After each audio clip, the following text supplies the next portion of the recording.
Hi hello എല്ലാവർക്കും Manu's veg ക്ലബിൻ്റെ Europe സീരീസിൻ്റെ അടുത്ത വീഡിയോയിലേക്ക് സ്വാഗതം. കഴിഞ്ഞ വീഡിയോയിൽ നിങ്ങൾ കണ്ടത് ഡിസ്നി ലാൻഡിൻ്റെ വിശേഷങ്ങളാണ്. ഇന്നത്തെ വീഡിയോയിൽ നമ്മളുള്ളത് ഫിൻലാൻഡിലാണ്. ഫിൻലാൻഡിലെ സാന്റാക്ലോസ് വില്ലേജിലേക്കാണ് നമ്മൾ പോകുന്നത്. അപ്പോൾ ഈ വീഡിയോ ആദ്യം മുതൽ അവസാനം വരെ കാണുകയാണെങ്കിൽ ഒരുവിധം സാന്റാക്ലോസ് വില്ലേജിനെ കുറിച്ചുള്ള എല്ലാ കാര്യങ്ങളും നിങ്ങൾക്ക് അറിയാൻ സാധിക്കും. ഫിൻലൻഡിലെ സാന്റാക്ലോസ് വില്ലേജ് എന്നത് ലോകപ്രസിദ്ധമായിട്ടുള്ള ഒരു വിനോദസഞ്ചാര കേന്ദ്രമാണ്. ഇത് സ്ഥിതി ചെയ്യുന്നത് ഫിൻലാൻഡിൽ തന്നെ റോവാനിയമി എന്ന സ്ഥലത്താണ്. കുട്ടികൾ മുതൽ മുതിർന്നവർ വരെ ഒരുപോലെ എൻജോയ് ചെയ്യുന്നൊരു സ്ഥലമാണെന്നാണ് അറിയാൻ സാധിച്ചത്. അപ്പോൾ ആ ഒരു പ്രതീക്ഷയിലാണ് നമ്മൾ അങ്ങോട്ട് പോകുന്നത്. ഇവിടേക്ക് സന്ദർശിക്കേണ്ട ഏറ്റവും മികച്ച സമയം എന്ന് പറയുന്നത് ഡിസംബർ തന്നെയാണ്, ക്രിസ്മസ് മാസം. പക്ഷേ സാന്റാക്ലോസ് വില്ലേജ് 365 ദിവസം ഓപ്പണാണ്. നമുക്ക് എന്നവിടെ പോയാലും സാന്റയെ കാണാൻ പറ്റും. നവംബർ മുതൽ മാർച്ച് വരെയൊക്കെയാണ് പോകുന്നതെങ്കിൽ എപ്പോഴും സ്നോ ഉണ്ടാവും. അത് കാരണം സ്നോ ആക്ടിവിറ്റീസും നോർത്തേൺ ലൈറ്റ്സൊക്കെ നമുക്ക് ഭാഗ്യമുണ്ടെങ്കിൽ കാണാൻ സാധിക്കും. എന്തായാലും നമ്മൾ നമ്മുടെ സാന്റാക്ലോസ് വില്ലേജിൽ എത്തിയിട്ടുണ്ട്. ഇതാണ് വില്ലേജിൻ്റെ എൻട്രൻസ്. നമ്മൾ വരുന്നത് മാർച്ചിലാണ്. ഡിസംബറൊക്കെയാണ് വരുന്നതെങ്കിൽ ഈ റോഡ് പോലും കാണില്ല, ഇവിടെ മൊത്തം സ്നോ ആയിരിക്കും. പക്ഷേ മാർച്ച് ആണെങ്കിലും ഇവിടെ അത്യാവശ്യം നല്ല സ്നോ ഉണ്ട്. ഇവിടെയുള്ള സ്നോ ആക്ടിവിറ്റീസും എല്ലാം ഇവിടെ ഇപ്പോഴും ഉണ്ട്. എന്തായാലും നമ്മൾ രാവിലെ നേരത്തെ തന്നെ അവിടെ എത്തി. ഒരു 10 മണി 10:30 ആയപ്പോഴേക്കും അവിടെ എത്തി. കാരണം നമുക്ക് വൈകുന്നേരം വരെ അത്യാവശ്യം സ്പെൻഡ് ചെയ്യാനുള്ളത് ഉണ്ട് ഇവിടെ.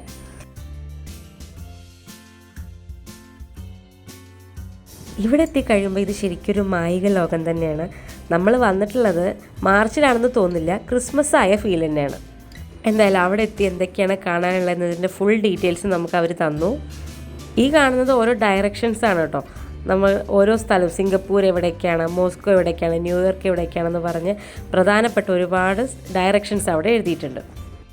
നമ്മൾ പോയ ദിവസം ഒരു മിക്സഡ് ക്ലൈമറ്റ് ആയിരുന്നു. സണ്ണി ഡേ ആണോ ചോദിച്ചാൽ അല്ല, എന്നാൽ ഇടയ്ക്ക് മഴ, ഇടയ്ക്ക് സൂര്യൻ വരുന്നുണ്ട്. അങ്ങനെ ഒരു മിക്സ് ആയിട്ടുള്ളൊരു ദിവസമായിരുന്നു.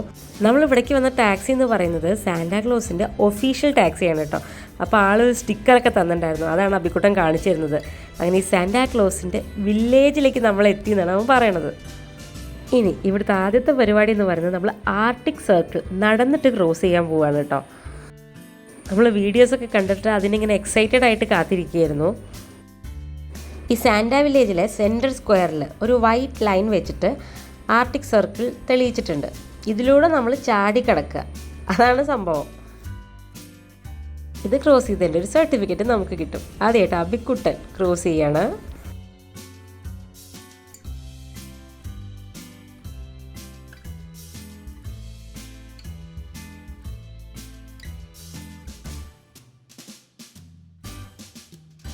അടുത്തതായിട്ട് നമ്മൾ ഇവിടുത്തെ ഏറ്റവും എക്സൈറ്റിംഗ് ആയിട്ടുള്ളൊരു പാർട്ടായിട്ടുള്ള സാന്റയെ കാണാൻ പോവുകയാണ്. കുട്ടികൾക്കും മുതിർന്നവർക്കും ഒരുപോലെ ക്യൂരിയോസിറ്റി തരുന്ന, ഒരുപോലെ സന്തോഷം തരുന്ന, ക്രിസ്മസ് സമയത്തൊക്കെ കുട്ടികൾക്ക് സമ്മാനമായിട്ട് രഹസ്യമായി ഒളിച്ചു വരുന്ന നല്ല സ്നേഹ സ്വഭാവമുള്ള ഒരാളാണ് സാന്റ. സാന്റാക്ലോസ് എന്ന് പറയുമ്പോൾ തന്നെ ഒരുപാട് വികാരങ്ങളാണ് കുട്ടികളുടെ ആയാലും മുതിർന്നവരുടെ ആയാലും മനസ്സിൽ മിന്നി മറിയുന്നുണ്ടാവുക. അപ്പോൾ ആ സാന്റയെ കാണാൻ നേരിട്ട് പോവുകയാണ്. ഇവിടെ എത്തി കുറച്ച് സമയം കഴിഞ്ഞപ്പോഴേക്കും ഞങ്ങൾ മാർച്ച് മാസത്തിലാണെന്ന് നമ്മൾ തന്നെ മറന്നുപോയി. നമ്മളിങ്ങനെ ടൈം ട്രാവലൊക്കെ ചെയ്ത് ഡിസംബറിലോട്ട് പോയി എന്ന് പറയാം. ആ ഒരു വൈബായിരുന്നു. ശരിക്കും ക്രിസ്മസ് നമ്മുടെ തൊട്ടടുത്തെത്തിയ പോലെ ഒരു ഫീലായിരുന്നു. ക്രിസ്മസിൻ്റെ ഒരു മായിക ലോകം തന്നെയാണ് അവരിവിടെ ഒരുക്കിയിട്ടുള്ളത്. ഈ 2 സൈഡിലും കാണുന്നത് നമ്മുടെ സാന്റ കുട്ടികൾക്ക് വേണ്ടി ഉണ്ടാക്കുന്ന ഗിഫ്റ്റ് എന്നുള്ളൊരു ആശയമാണ്.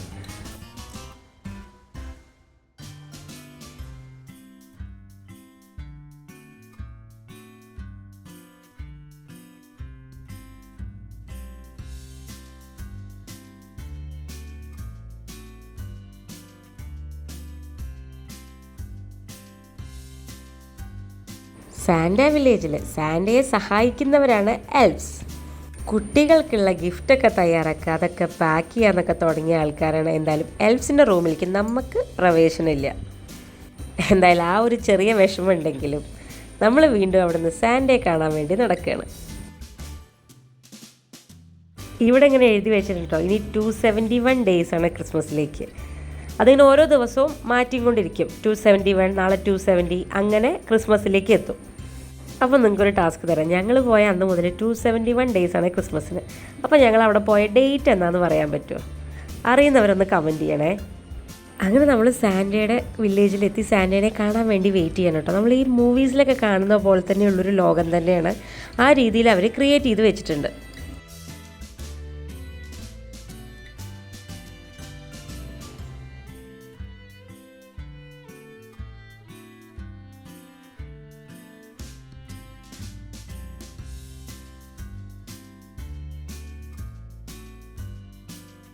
അങ്ങനെ ഒരുപാട് നേരം കാത്തു നിന്ന് അവിക്കുട്ടൻ ഫൈനലി സാന്റാക്ലോസിനെ മീറ്റ് ചെയ്തിരിക്കുകയാണ്.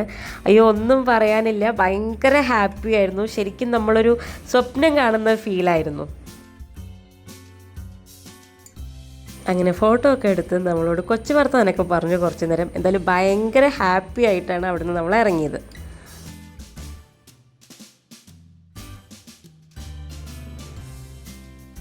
ഈ ഒരു പോയിന്റിലൂടെ നമ്മളോട് നോക്കാൻ പറയായിരുന്നു.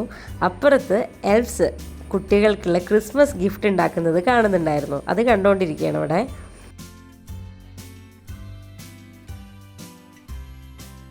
ഇവിടെ നിന്ന് നമുക്ക് എന്ത് വേണമെങ്കിലും ഷോപ്പ് ചെയ്യാം. നമ്മൾ ഇവിടെ നിന്ന് ഫ്രിഡ്ജ് മാഗ്നറ്റ് വാങ്ങി, വേറെ ഒന്നും വാങ്ങിയില്ല കേട്ടോ.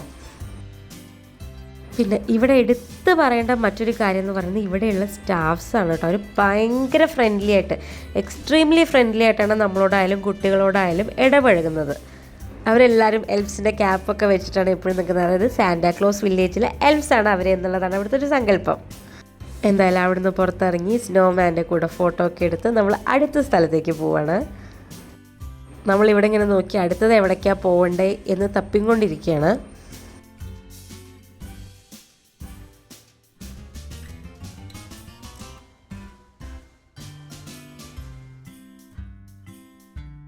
ഇനി ഇവിടെയുള്ള രണ്ട് ആക്ടിവിറ്റി, ഹസ്കിയുടെ സഫാരി ഉണ്ട്, റെയിൻഡിയറിൻ്റെ ഉണ്ട്. നമുക്ക് സാന്റാക്ലോസ് എന്ന് പറയുമ്പോൾ റെയിൻഡിയർ ആണല്ലോ ഓർമ്മ വരുന്നത്. അപ്പോൾ അതുകൊണ്ട് തന്നെ റെയിൻഡിയർ തന്നെ ആവാമെന്ന് വെച്ചു. കുറച്ചും കൂടി അഡ്വഞ്ചറാണ് ഇഷ്ടമെങ്കിൽ ഹസ്കി സഫാരി ആയിരിക്കും നല്ലത്, കാരണം കുറച്ചുകൂടി സ്പീഡ് കൂടുതലായിരിക്കും. നമ്മളോടൊരു 15 മിനിറ്റ് വെയിറ്റ് ചെയ്യാൻ പറഞ്ഞു. അപ്പോൾ ഇവിടെയുള്ള തീയൊക്കെ കായുന്നൊരു സ്ഥലമാണ്. അവിടെ നമ്മൾ കുറച്ച് നേരം വെയിറ്റ് ചെയ്തു. പക്ഷേ ഇതിൻ്റെ ഉള്ള സ്മെല്ല് ഞങ്ങൾക്ക് അങ്ങോട്ട് ഇഷ്ടപ്പെട്ടില്ല കേട്ടോ. ഈ നനവും എല്ലാം കൂടി ആയതുകൊണ്ട് റെയിൻഡിയറിൻ്റെ ഒരു പ്രത്യേക സ്മെല്ലുണ്ടായിരുന്നു. നമുക്ക് സ്മെല്ല് അത്രയ്ക്ക് ഇഷ്ടപ്പെട്ടില്ല. അപ്പോഴേക്കും അത്യാവശ്യം നല്ല തണുപ്പ് തുടങ്ങിയിട്ടുണ്ടായിരുന്നു. മഴ പെയ്യോ എന്നൊരു ടെൻഷന് നമുക്ക് തോന്നി. തീയിൻ്റെ ചൂടിന് അടുത്തൊന്നും ഇത്രയും സുഖം ഫീൽ ചെയ്തിട്ടില്ല. അങ്ങനെ നമ്മുടെ ടേൺ ആവാറായി, നമ്മൾ അങ്ങോട്ട് പോവാണ്. അങ്ങനെ കുട്ടിക്കാലത്തുള്ള ക്രിസ്മസ് കഥകളിലൊക്കെ നിറഞ്ഞു നിൽക്കുന്ന റെയിൻഡിയറിൻ്റെ അടുത്തെത്തി. പക്ഷേ കഥകളിലെ റെയിൻഡിയറിന് പറക്കാൻ പറ്റും, നമ്മുടെ റെയിൻഡിയറിന് പാവം ഓടാൻ മാത്രമേ പറ്റുള്ളൂ. റെയിൻഡിയറിൻ്റെ തൊലിയാണ് കേട്ടോ ഇത്, നല്ല തണുപ്പിന് നല്ലതാണ്. അങ്ങനെ അതിലാണ് നമ്മൾ ഇരിക്കാൻ പോകുന്നത്. ഏകദേശം 1 മണിക്കൂറാണ് ഇതിൻ്റെ സമയം. 1 മണിക്കൂർ കൊണ്ട് നമ്മളിങ്ങനെ ഒരു ചെറിയൊരു പോർഷൻ കറങ്ങി വരും. ഈ പോളാർ മേഖലയിൽ കാണുന്ന ഒരു തരം മാനാണ് കേട്ടോ റെയിൻഡിയർ. നല്ല കനത്ത രോമങ്ങളും അതുപോലെ തന്നെ നീളമുള്ള കൊമ്പുമാണ് ഇതിൻ്റെ പ്രത്യേകത. സ്വാഭാവികമായിട്ടും ഇവിടുത്തെ തണുപ്പിനെ അതിജീവിക്കണമെങ്കിൽ കനത്ത രോമങ്ങൾ തന്നെ വേണമല്ലോ. ഈ സാന്റയുടെ കഥയുടെ അനുസരിച്ച് നോക്കുകയാണെങ്കിൽ സാന്റാക്ലോസിൻ്റെ സ്ലെഡ്ജ് ആകാശത്തിലൂടെ 9 റെയിൻഡിയർമാർ ഉപയോഗിച്ചാണ് പറന്നു പോകുന്നത്. അപ്പോൾ അങ്ങനെ കഥകളിലൂടെ കേട്ട് പരിചയമുള്ള റെയിൻഡിയറിനെ ഞങ്ങൾ 3 പേരും ആദ്യമായിട്ടാണ് നേരിട്ട് കാണുന്നത്. ഇവിടെ റെയിൻഡിയറിന് പോകാനുള്ളൊരു റൂട്ടൊക്കെ ഉണ്ട് കേട്ടോ, അതുകൂടെ തന്നെയാണ് പോകുന്നത്. പിന്നെ പെട്ടെന്ന് അലേർട്ട് ആവുന്നുണ്ട്. എന്തെങ്കിലും സൗണ്ടൊക്കെ കേൾക്കുമ്പോൾ തന്നെ ഡിയർ അവിടെ നിന്ന് ചുറ്റും നോക്കി എന്താണെന്നൊക്കെ ഉറപ്പാക്കിയിട്ടേ പോകുന്നുണ്ടായിരുന്നുള്ളൂ.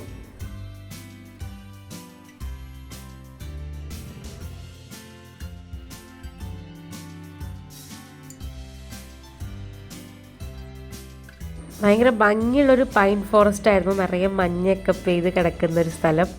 അതിലൂടെ ഇങ്ങനെ നല്ല ശരിക്കും നമ്മൾ എൻജോയ് ചെയ്തിട്ട് പോയിട്ടോ കാഴ്ചകളൊക്കെ കണ്ടിട്ട്.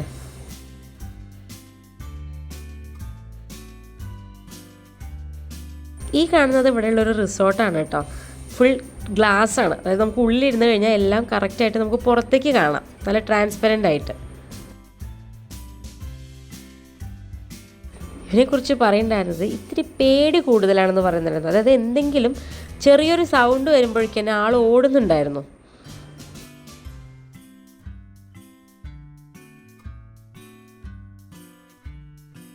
ഒരു 1-2 മാസം കൂടിയും കഴിയുമ്പോൾ ഈ സ്നോ ഒക്കെ പോകും കേട്ടോ. അത് കഴിഞ്ഞാൽ പിന്നെ സ്നോ നവംബറൊക്കെ ആവും വരാൻ. അതുവരെ ഇവന് പിന്നെ റെസ്റ്റ് ആണെന്നാണ് പറഞ്ഞത്. 6 മാസത്തോളം പിന്നെ റെസ്റ്റ് കിട്ടും. ഇപ്പോൾ ഇവിടെ ഒരു വണ്ടിയുടെ സൗണ്ട് കേട്ടു. ആ കേട്ടിട്ടുള്ള ഓട്ടമാണ് ഈ കാണുന്നത്. അതുപോലെ തന്നെ നമ്മുടെ റെയിൻഡിയറിന് ഒരു കൊമ്പേ ഉള്ളൂ കേട്ടോ. അത് അതിൻ്റെ ജീവചക്രത്തിൻ്റെ ഭാഗമാണ്. കൊഴിഞ്ഞു പോവും. കുറച്ച് കഴിയുമ്പോൾ തന്നെ വീണ്ടും മുളച്ചു വരികയും ചെയ്യും.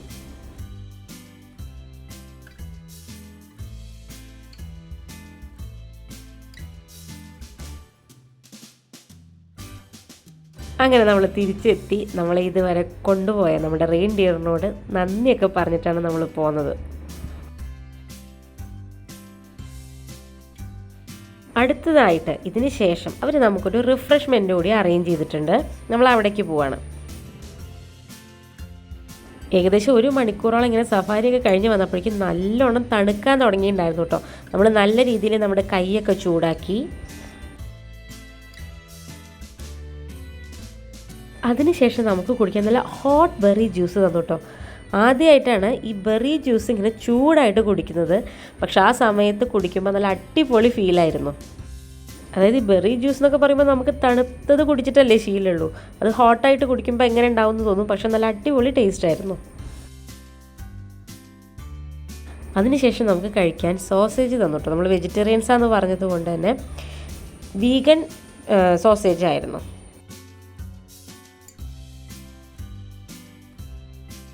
അങ്ങനെ അതിനുശേഷം അബിക്കുട്ടന് റെയിൻഡിയറിൻ്റെ ഒരു ലൈസൻസും കിട്ടിയിട്ട് അവന് റെയിൻഡിയർ ഓടിക്കാൻ അവൻ്റെ ജീവിതത്തിലെ ആദ്യത്തെ ലൈസൻസ് എന്ന് പറഞ്ഞിരിക്കുന്നുണ്ടായിരുന്നു.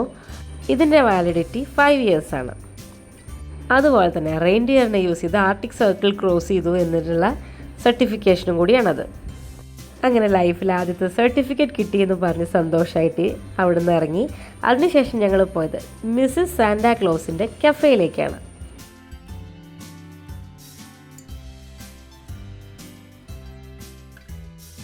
സാന്റാക്ലോസിൻ്റെ സ്റ്റോറിയിലെ വളരെ സ്നേഹനിധിയായിട്ടുള്ള മറ്റൊരു കഥാപാത്രമാണ് മിസ്സിസ് സാന്റാക്ലോസ്. അപ്പോൾ മിസ്സിസ് സാന്റാക്ലോസിൻ്റെ ജിഞ്ചർ ബ്രെഡ് ഭയങ്കര ഫേമസ് ആണ്. അപ്പോൾ അബിക്കുട്ടൻ ഓർഡർ ചെയ്തതും ജിഞ്ചർ ബ്രെഡും സ്പെഷ്യൽ ഹോട്ട് ചോക്ലേറ്റും ആയിരുന്നു.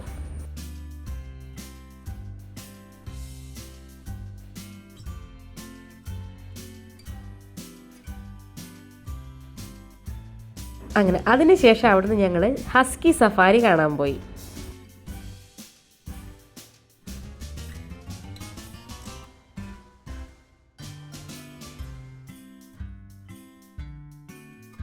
ഇവിടെ ഇഷ്ടംപോലെ ഹസ്കീസ് ഉണ്ട് കേട്ടോ. ഹസ്കി റൈഡ് പറഞ്ഞ പോലെ കുറച്ചുകൂടി സ്പീഡ് ഉണ്ടായിരുന്നു. കുറച്ചുകൂടി അഡ്വഞ്ചറസ് ഇഷ്ടപ്പെടുന്നവർ റെയിൻഡിയറിനേക്കാളും ഹസ്കി റൈഡ് ചൂസ് ചെയ്യുന്നതായിരിക്കും നല്ലത്. അതിന് തൊട്ടടുത്തായിട്ട് സ്നോ സ്കൂട്ടർ ഉണ്ടായിരുന്നു. അപ്പോൾ കുട്ടികൾക്കുള്ള ഒരു ആക്ടിവിറ്റിയാണ്. അപ്പോൾ അത് നമ്മൾ അബിക്കുട്ടനെ കൊണ്ട് ചെയ്യിച്ചു. അവന് ചെയ്യണമെന്ന് ഭയങ്കര ആഗ്രഹം ഉണ്ടായിരുന്നു. അപ്പോൾ അവിടെ എത്തിയപ്പം മുതക്കേ പറയുന്നുണ്ടായിരുന്നു അത് ചെയ്യണമെന്ന്. ഇതിനൊക്കെ ശേഷമാണ് നമ്മൾ ഇങ്ങോട്ട് വന്നത്. എന്തായാലും അങ്ങനെ ഹെൽമെറ്റൊക്കെ വെച്ച് റെഡി ആയിട്ട് പോവുകയാണ്. ഇൻസ്ട്രക്ടർ നല്ല രീതിയിൽ എക്സ്പ്ലെയിൻ ചെയ്ത് പറഞ്ഞു കൊടുക്കുന്നുണ്ട്. അബിക്കുട്ടൻ അത് ക്ലിയർ ആയിട്ട് കേട്ടിട്ട് നല്ല അടിപൊളിയായിട്ട് ഓടിക്കുകയും ചെയ്തു.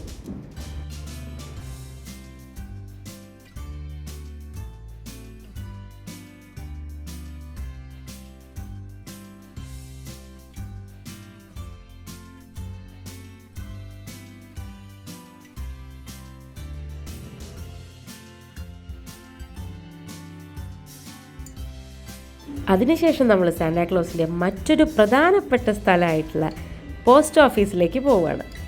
എല്ലാവർക്കും അറിയുന്ന പോലെ തന്നെ കുട്ടികൾ അവരുടെ ആഗ്രഹങ്ങൾ സാന്റയ്ക്ക് വിഷായിട്ട് എഴുതി അയക്കുന്നുണ്ടെന്നാണല്ലോ നമ്മുടെ ഒരു വിശ്വാസം. അപ്പോൾ അങ്ങനെ ആ കത്തുകൾ ഇവിടെ കിട്ടുന്നതും തിരിച്ച് സാന്റ റിപ്ലൈ അയക്കുന്നതൊക്കെ സാന്റയുടെ പോസ്റ്റ് ഓഫീസ് വഴിയാണല്ലോ. അങ്ങനെയുള്ളൊരു പോസ്റ്റ് ഓഫീസാണിത്. ഇവിടെ 2 പോസ്റ്റ് ബോക്സ് ഉണ്ട് കേട്ടോ. നമുക്ക് വേണമെങ്കിൽ ഇവിടെ ലെറ്റർ എഴുതിയിട്ട്, അതായത് അടുത്ത ക്രിസ്മസിന് വരുന്ന രീതിയിൽ വേണമെങ്കിൽ അങ്ങനെയും പോസ്റ്റ് ചെയ്യാം. ഇപ്പം കിട്ടുന്ന പോലെയും പോസ്റ്റ് ചെയ്യാം. അങ്ങനെ നമുക്ക് വേണ്ടവർക്കൊക്കെ ഇവിടുന്ന് വേണമെങ്കിൽ ലെറ്ററൊക്കെ അയക്കാം. ഈ കാണുന്നതൊക്കെ നമ്മുടെ സാന്റയ്ക്ക് ഈ ലോകത്തിലെ പല രാജ്യങ്ങളിൽ നിന്നും വന്നിട്ടുള്ള ലെറ്റേഴ്സാണ്. അത് ഓരോ കൺട്രിയുടെയും പേര് കൊടുത്ത് സെപ്പറേറ്റ് ആക്കി വെച്ചിട്ടുണ്ട്. നമുക്ക് ഈ ബോക്സിൽ വേണമെങ്കിൽ നമ്മുടെ വിഷ്വോ ലെറ്ററോ എഴുതിയിട്ടിടാം സാന്റാക്ലോസിന് കൊടുക്കാനുള്ളത്.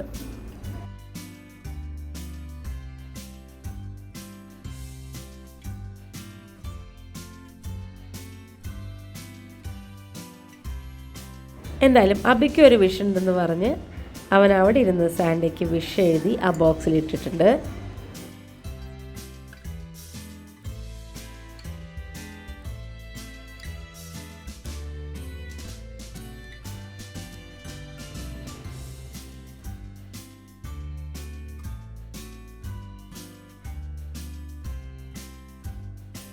അങ്ങനെ നമ്മൾ തിരഞ്ഞപ്പോൾ നമ്മുടെ ഇന്ത്യയിൽ നിന്ന് വന്ന ലെറ്റേഴ്സും കിട്ടിയിട്ടോ. ഈ കാണുന്നതൊക്കെ ഇന്ത്യയിൽ നിന്ന് അയച്ച ലെറ്റേഴ്സാണ്.